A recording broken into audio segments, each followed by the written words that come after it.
Samsung அவங்களோட Z சீரிஸில் இப்போ புதுசாக ஃபோல்டபுள்ஸ் அண்ட் ஃப்ளிப் ஃபோன்ஸ் லான்ச் பண்ணியிருக்கிறாங்க. இன்றைக்கி இந்த வீடியோவில் Z Flip 8 எப்படி இருக்குது அண்ட் இவங்க லான்ச் பண்ணியிருக்கிற இந்த ப்ரைஸ் பாயிண்ட்டுக்கு இந்த ஃப்ளிப் ஃபோன் வாங்கலாமா அப்படிங்கிற கம்ப்ளீட் டீட்டெயில்ஸ் தான் இந்த வீடியோ நீங்கள் தெரிஞ்சுப்பீங்க.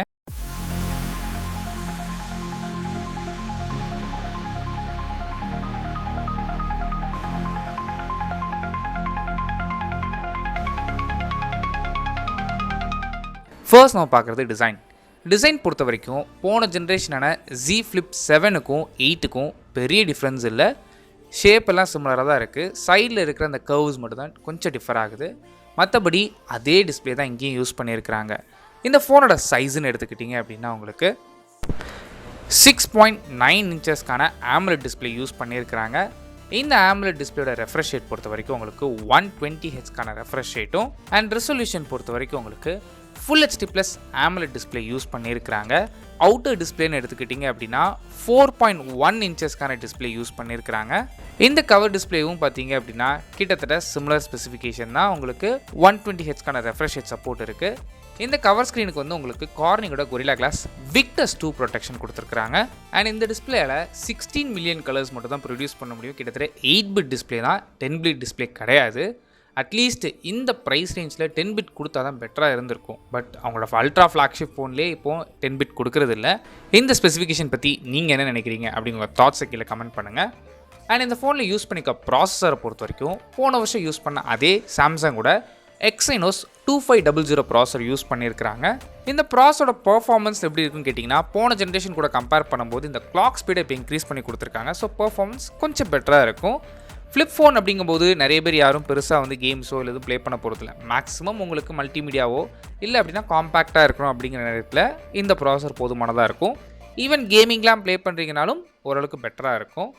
இந்த ப்ராசஸரை சப்போர்ட் பண்ணுறதுக்காக உங்களுக்கு 12GBக்கான ரேம் ஆப்ஷனும் அண்ட் 256 இல்லை அப்படின்னா 512GBக்கான ஸ்டோரேஜ் ஆப்ஷன்ஸ் அவைலபிளாக இருக்குது.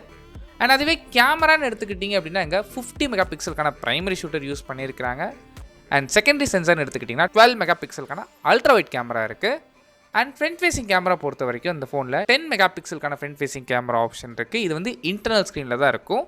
எக்ஸ்டர்னலில் உங்களுக்கு ரியர் கேமரா இருக்குன்னா நீங்கள் அதையும் ஃப்ரண்ட் ஃபேசிங் கேமரா கூட எடுத்துக்க முடியும்.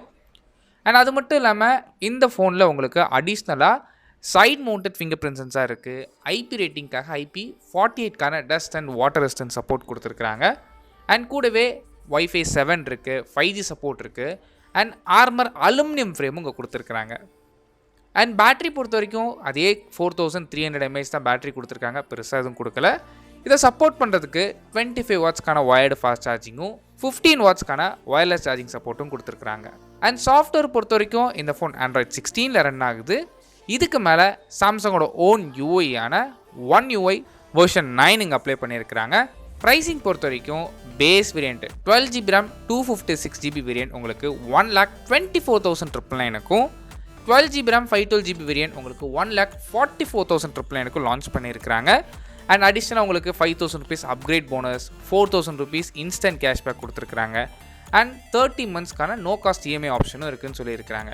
ஸோ இதெல்லாம் வச்சு பார்க்கும்போது இந்த ப்ரைஸில் இந்த ஃபோன் வாங்கலாமான்னு கேட்டிங்கன்னா சாம்சங் Z Flip 7 பார்த்தீங்கன்னா கிட்டத்தட்ட 1,10,000 கிடைக்கும். ஸோ ஆஃப்லைனில் இன்னும் நிறைய பேசிட்டிங்கன்னா உங்களுக்கு 1 lakh கீழே கிடைக்க வாய்ப்பு இருக்குது.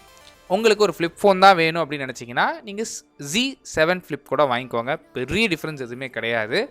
வெறும் இந்த டிசைனும் சின்ன சின்ன இந்த கிளாக் ஸ்பீட் மட்டும் தான் டிஃபர் ஆகுது தவிர இவ்வளோ ஸ்பெண்ட் பண்ணி கொடுத்து வாங்குறதுக்கு இந்த ஃபோன் ஒர்த் கிடையாது. நீங்கள் என்ன நினைக்கிறீங்க அப்படிங்கிற தாட்ஸை கீழே கமெண்ட் பண்ணுங்கள். தேங்க்ஸ் ஃபார் வாட்சிங்.